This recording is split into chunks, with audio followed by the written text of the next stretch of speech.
قرآن حکیم نے بھی سورہ آل عمران کے آخری رکوع میں ذکر کو سب سے پہلے اور سب سے اہم عامل کی حیثیت سے شمار کیا. چنانچہ اس کی پہلی آیت جو ہے سورہ آل عمران کے آخری رکوع کی، اس میں تو وہی مضمون جو میں بیان کر چکا وہ آیا ہے. ان فی خلق السماوات والارض واختلاف اللیل والنہار لآیات لأولی الالباب. یقیناً آسمان اور زمین کی تخلیق میں اور دن اور رات کے الٹ پھیر میں نشانیاں ہیں ہوش مندوں کے لیے. ان کے ذریعے سے انسانی شعور کے اندر وہ معرفت رب اجاگر ہوگی. وہ پہلا مرحلہ اس نے طے کر لیا، وہ ڈورمنٹ معرفت اب ایکٹیویٹ ہو گئی. اب مزید فکر کا مرحلہ ہے جو اگلی آیت میں آیا ہے،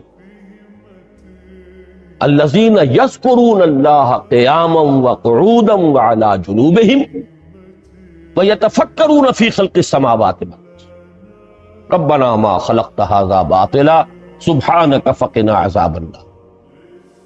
یعنی تفکر جو ہے ویتفکرون فی خلق السماوات والارض، وہ تفکر کرتے ہیں، غور و فکر کرتے ہیں آسمان اور زمین کی تخلیق میں، لیکن اس تفکر کے ساتھ لازماً ذکر اور ذکر مدام. ذکر بھی وہ کہ جو مستقل ہو، ہر حالت میں ہو. الذین یذکرون اللہ قیاما وقعودا وعلی جنوبہم، وہ لوگ کہ جو اللہ کو یاد رکھتے ہیں، اللہ کا ذکر کرتے ہیں، کھڑے ہوئے بھی، بیٹھے ہوئے بھی، اور اپنے پہلوؤں کے بل یعنی لیٹے ہوئے بھی. اب ان تین کے سوا تو کوئی پوزیشن انسان کی نہیں ہے. اسی کا نام ہے دوام ذکر. اور اس کے ساتھ اگر وہ تفکر کرتے ہیں تو ان کا فکر اگلی منزل تک پہنچتا ہے. تو پہلی شے تھی فکر انسانی کی صحیح رخ پر مزید پیش قدمی اور پیش رفت، اور اس کے لیے لازم ہے ذکر و فکر کا امتزاج. دوسری چیز کو لیجئے عمل کی درستی. اس عمل کی درستی کے لیے اللہ تعالی کے ساتھ ایک گہرے تعلق کی ضرورت، اس لیے کہ صبر کی بحث میں یہ مضامین شاید آپ کے سامنے آ گئے ہوں کہ صبر، جہاں مصیبت پر صبر ہوتا ہے، تکلیف پر صبر ہوتا ہے، اللہ کے احکام پر جمنا یہ بھی صبر ہے، نفس کی خواہشات کی باغ کو تھام کر رکھنا، کھینچ کر رکھنا یہ بھی صبر ہے، اور استقامت کسی شے پر قائم رہنا یہ بھی صبر. تو عمل صحیح پر استقامت کے لیے وَاصْبِرْ وَمَا صَبْرُكَ إِلَّا بِاللَّهِ، اس صبر کی سب سے اہم جو بنیاد ہے، اس کا جو سب سے بڑا ذریعہ ہے، اس کا جو سب سے بڑا سہارا ہے، وَمَا صَبْرُكَ إِلَّا بِاللَّهِ. اس کے لیے ضرورت ہے ایک گہرے تعلق کی کہ اللہ کے ساتھ ایک ایسا تعلق برقرار رہے جو نہ صرف گہرا ہو بلکہ دائم و قائم، مسلسل. ذرا ظہول ہوگا، تعلق مع اللہ میں ذرا کمی آئے گی، شیطان کا وار کاری ہو جائے. اسی کو حضور نے حدیث میں یوں تعبیر کیا ہے تمثیلاً کہ جو دل اللہ کی یاد سے غافل ہے اس پر، فارسی کا وہ مقولہ بھی ہے کہ خانہ خالی را دیو میں گیرت، گھر خالی رہے تو جنات اس پر دیو جو ہے آ کر قبضہ جما لیتے ہیں.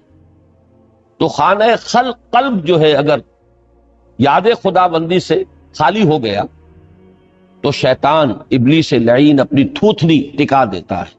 یہ لفظ آتا ہے سور کے منہ کے لیے تھوتنی، جس طرح اس کا نکلا ہوا سا منہ ہوتا ہے آگے، تو یہ لفظ استعمال کیا گیا کہ وہ اپنی تھوتنی انسان کے دل پر جما کر اور پھوکے مارنی شروع کر دیتا ہے. تو شیطان کو موقع ہی تب ملتا ہے جب انسان کے تعلق مع اللہ کے اندر کمی، وہ خانہ بالکل خالی ہو گیا ہو یا اتنا ضعیف ہو گیا ہو کہ کل عدم ہو جائے، گویا کہ نہیں. تیسری چیز کی طرف آئیے روحانی ترقی، روحانی ترقی کے لیے میں ایک اصطلاح کے سامنے لا رہا ہوں، اس سے مراد کیا ہے؟ روحانی ترقی کے لیے ہماری دینی اصطلاح ہے تقرب الی اللہ، اللہ سے قریب تر ہوتے چلے جاتے۔ اس پر میرا ایک کتابچہ بھی ہے، تقرب الی اللہ کے 2 مدارج، 2 درجے، جو در حقیقت ایک حدیث نبوی علیہ الصلوۃ والسلام ہی پر مبنی ہے کہ حضور نے ایک درجہ قرار دیا ہے تقرب بالفرائض، فرائض کے ذریعے سے انسان اللہ کا قرب حاصل کرے۔ ایک ہے تقرب بالنوافل، نوافل کے ذریعے سے اللہ کا قرب حاصل کرے۔ ان میں کیا نسبت و تناسب ہے، اہمیت کے اعتبار سے کون بڑھ کر ہے، بلندی کے اعتبار سے کون بڑھ کر ہے، یہ تمام مسائل میں نے اپنی اس تقریر میں بیان کیے تھے جو اس کتابچے میں شائع ہوئی ہے۔ اس وقت میں اس کی تفصیل میں نہیں جا رہا، صرف یہ تذکرہ اس لیے کر رہا ہوں کہ جن کو بھی خواہش ہو جائے وہ اس کا مطالعہ کریں۔ ہماری اس وقت کی گفتگو سے وہ کتابچہ اس جگہ پر منسلک ہوگا۔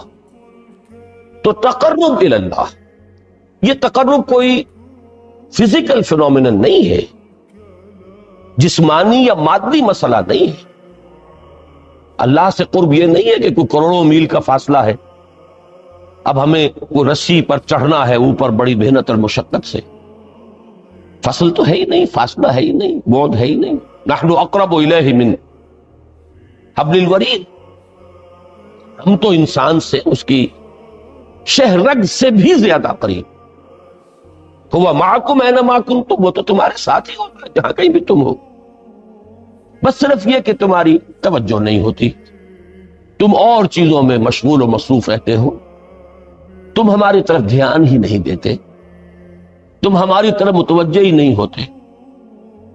ہم تو مائل بے کرم ہے، کوئی سائل ہی نہیں، راہ دکھلائیں کسے رہنم منزل ہی نہیں۔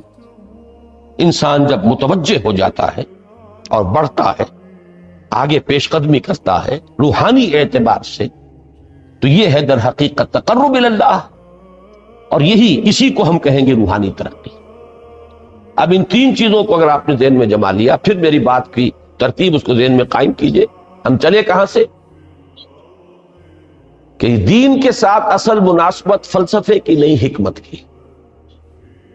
نمبر 2، حکمت قرآنی کا پہلا اور اہم ترین اور بنیادی مسئلہ معرفت رب کا حصول، اس کا نتیجہ شکر خدا، اس کا ذریعہ آیات آفاقی، آیات انفسی، اور سب سے بڑھ کر آیات قرآنیہ، جو الذکر، جو تذکرہ ہے، جو ذکرہ۔ لیکن اس پہلے مرحلے کو اگر کوئی انسان بفضل ہی تعالی، اللہ کے فضل و کرم سے طے کر لے، اب اس کے سامنے 3 مسئلے، فکر کی مزید پیش رفت، مزید پیش قدمی صحیح رخ پر، اس کے لیے ذکر اور فکر دونوں کا امتزاج لازم۔ فقر قرآن اختلاط ذکر و فکر، الذین یذکرون اللہ قیاما وقعودا وعلی جنوبہم ویتفکرون فی خلق السماوات۔ دوسری شے، عمل کا درست رہنا، نہ افراط و تفریط ہو، عدم توازن ہو، نہ انسان نفس سے مغلوب ہو جائے، نہ انسان جذبات کی رو میں اندھا ہو جائے، نہ انسان ماحول سے مرعوب ہو کر متاثر، صحیح رخ پر اس کا عمل۔ نمبر 3، روحانی ترقی، جو اصل حاصل ہے، جو اصل مقصود ہے۔ نمبر 2 چیز کے لیے تعلق مع اللہ ضروری، نمبر 3 کے لیے تقرب الی اللہ۔ اب غور کیجئے، ان تینوں چیزوں کا بڑا گہرا تعلق ہے نماز کے ساتھ۔ ان تینوں کے لیے ستون کی حیثیت نماز، لہذا ایمان کے بعد یا معرفت رب کے بعد حکمت دین کا اہم ترین مسئلہ نماز، صلاۃ۔ اس لیے کہ ایک طرف یہ انسان کو اللہ کے ساتھ ایک گہرے تعلق کا ذریعہ فراہم کرتی ہے، اپنے تمام مصروفیات میں سے ان مشغولیتوں میں جن میں گم ہونے کا خدشہ ہوتا، نکلو۔ 24 گھنٹے کے معمولات میں سے کم 5 مرتبہ تو لازماً نکلو، اور اپنے آپ کو ذرا، اپنے حواس کو بھی، اپنی باطنی کیفیات کو بھی ذرا تازہ کرو۔ اگر کوئی گندگی، نجاست، کسی طرح کی ناپاکی کا کوئی معاملہ ہے، طہارت حاصل۔ طہارت سے تمہارے اندر روح کو بھی بالیدگی ہوگی، تمہارے حواس بھی تازہ ہوں گے، تم گویا کہ بحیثیت کل تمہاری ہستی چاق و چوبند ہو جائے، وہ کسل، وہ سستیاں، وہ جو ایک کثافتیں ہوتی ہیں، ان سب سے نجات ہے۔ اور اب اپنے رب کے حضور میں کھڑے ہو جاؤ، اس کے ساتھ اپنا عہد بھی تازہ کرو، اس کی اہم صفات کو بھی اپنے ذہن میں پھر مستحضر کرو۔ یہی وجہ ہے، دیکھیے میں نے جو آیات آپ کو شروع میں سنائی تھی، سورہ لقمان کی 2 آیتیں، پہلی آیت میں اس کا ترجمہ کر چکا، دوسری آیت وَلَقَدْ وَإِذْ قَالَ لُقْمَانُ لِابْنِهِ وَهُوَ يَعِظُهُ يَا بُنَيَّ لَا تُشْرِكْ بِاللَّهِ إِنَّ الشِّرْكَ لَظُلْمٌ عَظِيمٌ۔ اس کے بعد درمیان میں کچھ مضمون آ کر پھر وہ آیہ مبارکہ آئی، یا بنی اقیم الصلاۃ وامر بالمعروف وانہ عن المنکر واصبر علی ما اصابک۔ گویا کہ اہم ترین چیز، بنیادی ترین چیز، اللہ کو محض پہچان لینا کافی نہیں ہے، یاد رکھنا ضروری ہے۔ اللہ یاد رہے گا تو فکر صحیح آگے بڑھے، اللہ یاد رہے گا، اس کے ساتھ ایک گہرا تعلق جو ہے برقرار رہے گا تو عمل درست رہے گا۔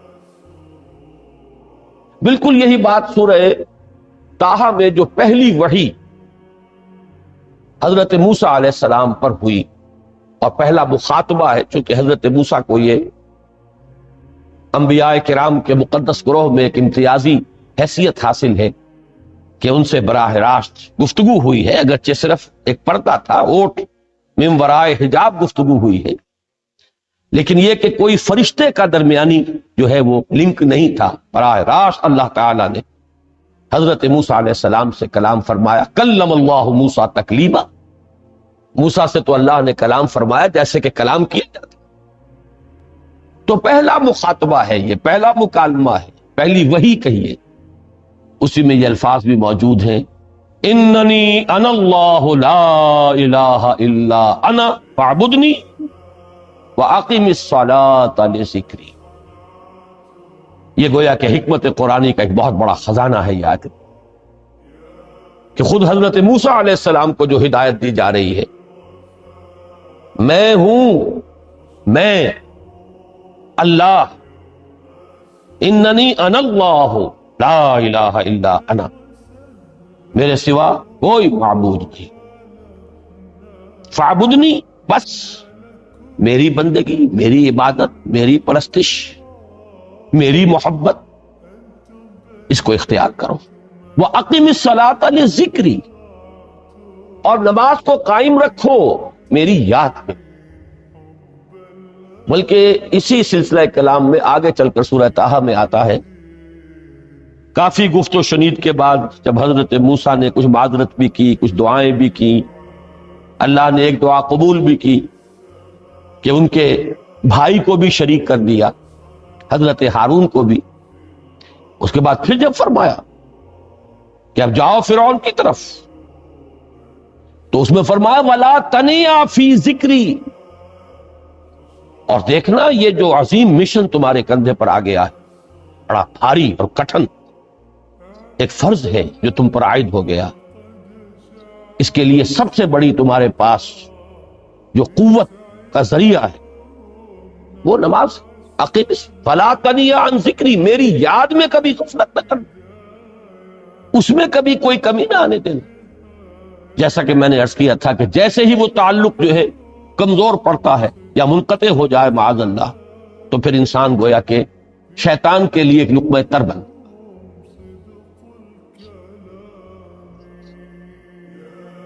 اب آپ غور کیجئے، تیسری شے تقرب الی اللہ،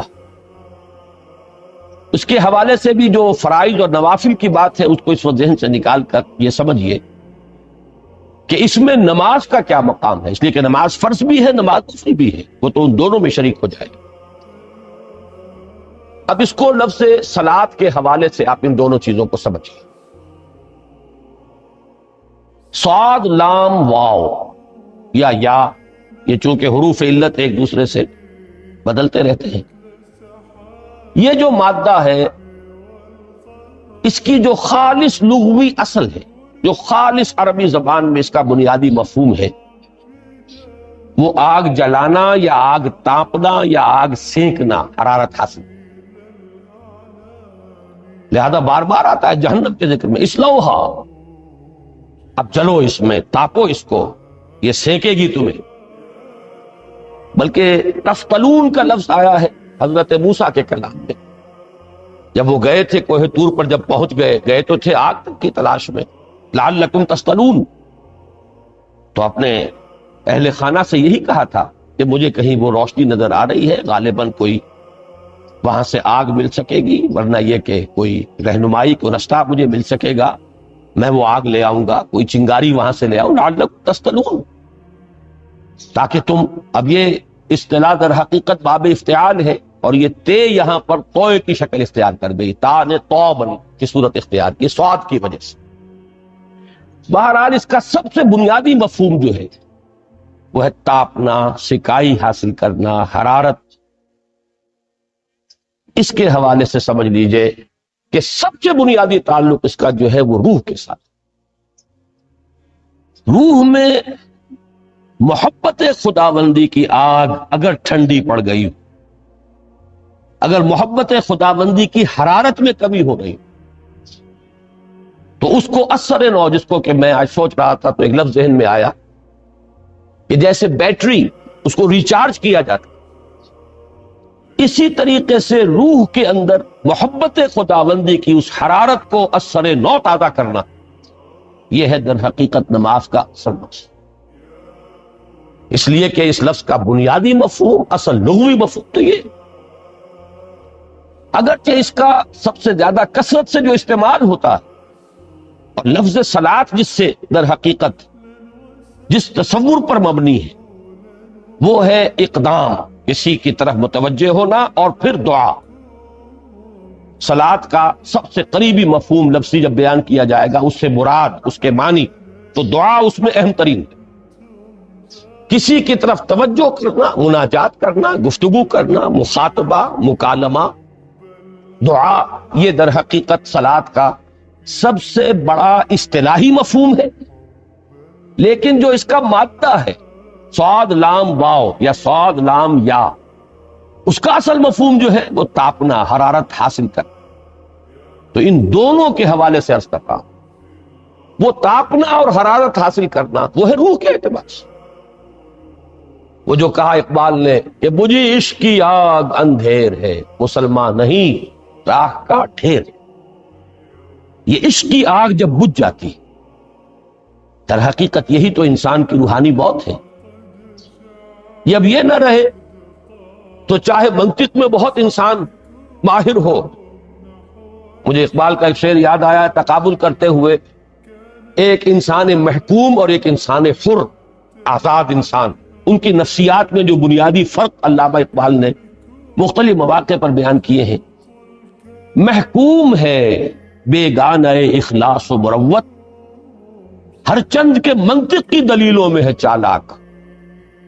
تو منطق کی دلیلوں میں انسان چالاک ہو جائے اور وہ لغت ہائے حجازی کا وہ ایک خزانہ بن جائے، اسے تمام الفاظ کے معنی یاد ہو، وہ بڑے مسائل فقہ کے اسے ازبر ہو، جزیات، بے انتہا جزیات جو ہیں وہ مستحضر ہوں، فلسفے کے بڑے بڑے مسئلے اس نے حل کر لیے ہوں، لیکن اگر روح میں وہ اللہ کی محبت کی آگ نہیں ہے، وہ تپش نہیں، مجھے عشق کی آگ اندھیر ہے، مسلمان نہیں راہ کا ہے۔ اسی کے حوالے سے آج مجھے یاد آیا تھا کہ وہ جو بڑی سادہ سی ایک نظم ہے اللہ تعالیٰ سے دعا، یا رب دل مسلم کو وہ زندہ تمنا دے، اس میں بھی جو الفاظ آئے جو روح کو گرما دے اور قلب کو تڑپا، یہ ہے اصل جو مقصود ہے نماز۔ اور یہی وہ چیز ہے جیسا کہ میں نے عرض کیا تھا کہ نگاہوں سے اوجھل، یہ پہلو سامنے ہے ہی نہیں، دوسرا پہلو سامنے ہے اور وہ بھی میرے نزدیک بہت اہم ہے، بہت بنیادی ہے، اس میں کوئی شک نہیں، لیکن یہ ہے بلند ترین منزل کہ تقرب الی اللہ، اس کے لیے در حقیقت یہ کس لیے درکار ہے؟ روح کے اندر عشق کی حرارت اور گرمی تازہ۔ بسا اوقات یہ اندر دب جاتی ہے، جیسے انگارہ ہوتا ہے آگ کا، اس کے اوپر خاک اور راکھ آ جاتی ہے، اندر کچھ ہوتی ہے، آگ دبی ہوئی سمجھ، آگ بجھی ہوئی نہ جان، اس دبی ہوئی آگ کو پھر ایک شعلہ بنانا، پھر اس کے اندر ایک حیات تازہ پیدا کرنا، یہ ہے نماز کا اہم ترین اور بلند ترین مقصد۔ لیکن اس کے ساتھ ہی اس نماز میں ذکر ہونا، اس کا یہ ذکر ہے، اور ذکر کی جب میں فہرست بیان کیا کرتا ہوں بہت سے حضرات کے سامنے ہوگا کہ ذکر کا در حقیقت مفہوم ہے استحضار اللہ فی القلب۔ ہمارے ہاں غلطی سے جو ذرائع ذکر ہے انہیں ذکر قرار دے دیا گیا۔ نماز ذکر نہیں ہے، نماز ذکر کا ذریعہ ہے۔ اقیم الصلاۃ لذکری، نماز قائم کرو میرے ذکر کے لیے۔ یہ اللہ اللہ کہنا یا ادعیہ معصورہ جو حضور صلی اللہ علیہ وسلم کی مسنون دعائیں ہیں، انہیں اپنے تمام معمولات دنیاوی کے ساتھ ساتھ ان دعاؤں کو بھی انسان پڑھتا رہے، اللہ سے دعا کرتا رہے، یہ تمام ذرائع ذکر ہیں۔ سبحان اللہ سبحان اللہ، الحمدللہ الحمدللہ، اس کا آپ ورد کیجئے، یہ بھی ذریعہ ذکر ہے۔ حقیقت میں ذکر ہے استحضار اللہ فی القلب، اللہ کو دل میں لے آنا، اللہ کو دل میں حاضر کر لینا، اصل میں تو ترجمہ ہوگا، لیکن حاضر جاننا، یہ کیفیت جو ہے انسان کو حاصل ہو جائے۔ اب اس کے حوالے سے ذرا بات سمجھیے کہ ایک تو میں عرض کر چکا ہوں مجسم ذکر تو قرآن، لہذا ذکر کی فہرست جب آپ کریں گے ذرائع ذکر تو ان میں سب سے پہلے قرآن ہے، اس لیے کہ وہ ہماری حکمت کے پہلے مسئلے کو حل کرتا، بنیادی مسئلہ، اہم ترین مسئلہ۔ دوسرے نمبر پر ذکر جو ہے، اب اس کے لیے کچھ اصطلاحات جو میرے مختلف دروس میں شاید آپ کے سامنے بعد میں آئیں یا پہلی آ چکی ہوں، ان کے حوالے سے میری بات سمجھیں۔ ایک ذکر غیابی ہے، تھرڈ پرسن میں، صیغہ غائب میں اللہ کی یاد، اللہ اکبر اللہ اکبر اللہ اکبر۔ ابھی اللہ اکبر جو ہے یہ جملہ ہے اسمیہ خبریہ ہے، ایک حقیقت کی تکرار آپ کر رہے ہیں، اللہ سب سے بڑا ہے، اللہ سب سے بڑا ہے، سبحان اللہ سبحان اللہ سبحان اللہ۔ یہ در حقیقت ذکر غیابی ہے کہ آپ اس میں مخاطب نہیں ہے اللہ سے، ایک ذکر خطابی کہیں یا ذکر حضوری کہیں، جس میں مکالمہ، جس میں گفتگو ہوتی ہے۔ تو نماز در حقیقت ذکر حضوری اور ذکر خطابی کی بلند ترین شکل۔ اس لیے میں نے عرض کیا تھا کہ نماز کے لفظ یا صلاۃ کے لفظ، یہ اصطلاحی معنی جو اکثر و بیشتر کیے جاتے ہیں وہ ہے دعا، اور دعا میں ہوتا کیا ہے؟ مکالمہ ہے، مخاطب، اے اللہ، اے میرے رب، اے پروردگار۔ پھر یہ کہ اس میں اقدام اور کسی کی طرف متوجہ ہونا، یہی وجہ ہے کہ افتتاح صلاۃ، نماز کو شروع کرنے کے لیے ایک تو وہ الفاظ جو قرآن مجید میں آئے ہیں، انی وجہت وجہی للذی فطر السماوات والارض حنیفا وما انا من المشرکین، یہ ہے توجہ کا ارتکاز، بشرطے کہ یہ صرف الفاظ ہی نہ نکل رہے ہوں، واقعتاً یہ تعبیر ہو اس وقت کی انسان کی نفسیاتی کیفیت کی، کہ شعوری طور پر وہ فیصلہ کرتا ہے کہ میں منقطع ہو رہا ہوں، ہر چہار طرف سے اپنی توجہ کو ہٹا کر، ہر مسئلے سے اپنے آپ کو خالی و ذہن کر کے یعنی ظاہری اور باطنی دونوں اعتبار سے میں اپنی توجہ کا ارتکاز کر رہا ہوں اس ذات کی طرف جس نے آسمانوں اور زمین کو پیدا کیا اور بالکل یکسو ہو کر انی وجہت وجہی للذی فطر السماوات والارض حنیفا وما انا من المشرکین. اور دوسری وہ جو دعا جس سے ہم افتتاح کرتے ہیں اپنی نماز کا، دیکھیں اس میں خطاب کا کس قدر اہتمام. وہاں سبحان اللہ نہیں ہے، سبحانک اللہم، پاک ہے تو اے رب ہمارے، وبحمدک تبارک اسمک وتعالی جدک. اب غور کر رہے ہیں، یہ ہے خاطب، براہ راست مخاطب ہونا. تو سب سے پہلی بات تو یہ ہوئی کہ ذکر کی ایک شکل ہے ذکر غیابی، دوسری ذکر حضوری، اور ذکر حضوری یا ذکر خطابی کی بلند ترین منزل، بلند ترین اس کا ذریعہ نماز. اس کو ایک پہلو سے اور سمجھ لیجئے. سورہ فاتحہ جب پھر ہم پڑھتے ہیں جسے الصلاۃ کہا گیا ہے، جو لب لباب ہے، خلاصہ ہے، اس میں پھر تدریجاً غیاب سے حضور کی طرف پیش قدمی ہوتی. الحمدللہ رب العالمین الرحمن الرحیم مالک یوم الدین، یہ ذکر غیابی ہے، اس میں ابھی خطاب نہیں آیا. یہ وہی جملہ اسمیہ ہے، کل تعریف اس اللہ کے لیے ہے جو تمام جہانوں کا پروردگار ہے، مالک ہے، جو رحمان ہے، رحیم ہے، جزا و سزا کے دن کا مختار و مالک ہے.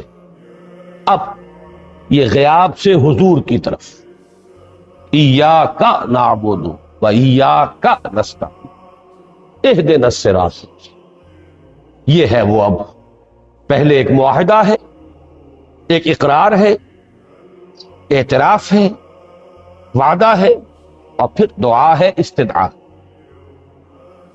کہ حضور نے فرمایا، یقول اللہ تعالی، اللہ یہ فرماتا ہے، اسی لیے اس کو حدیث قدسی کریں گے.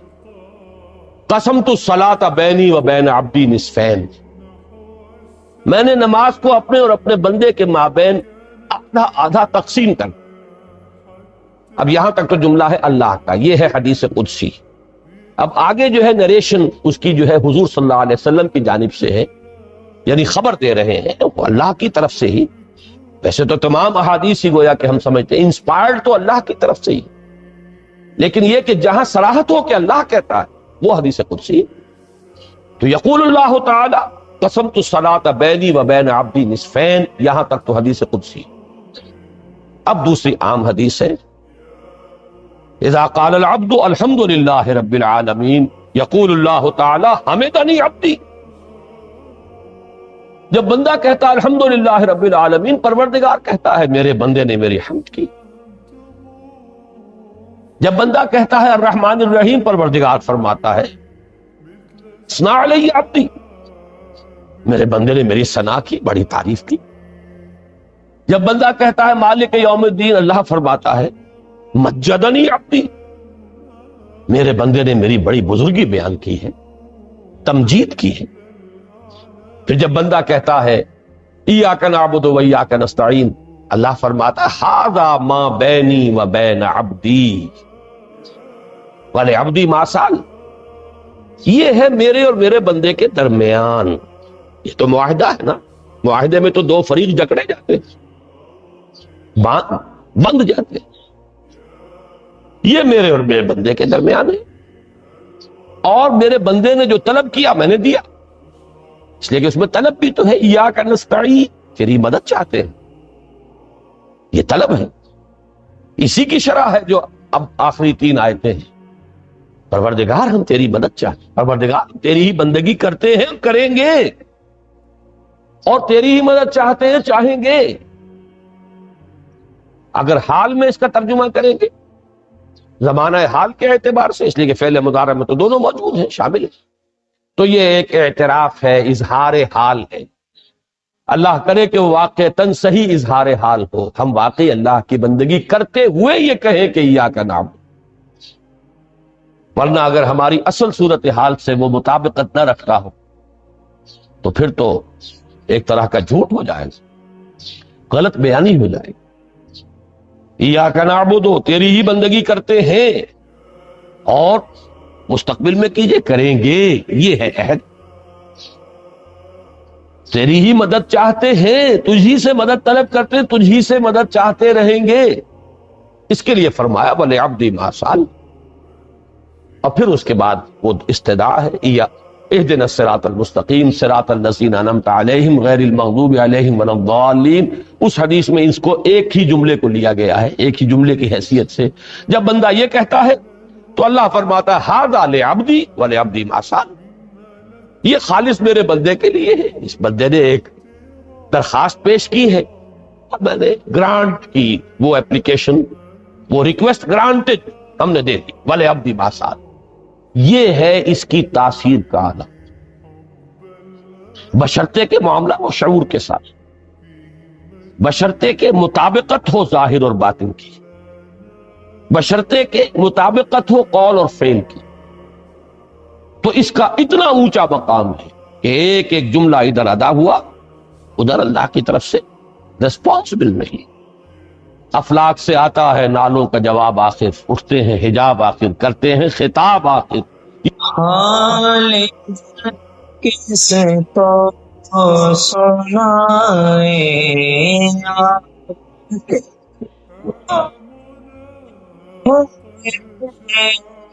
حال کس کو سنائیں آپ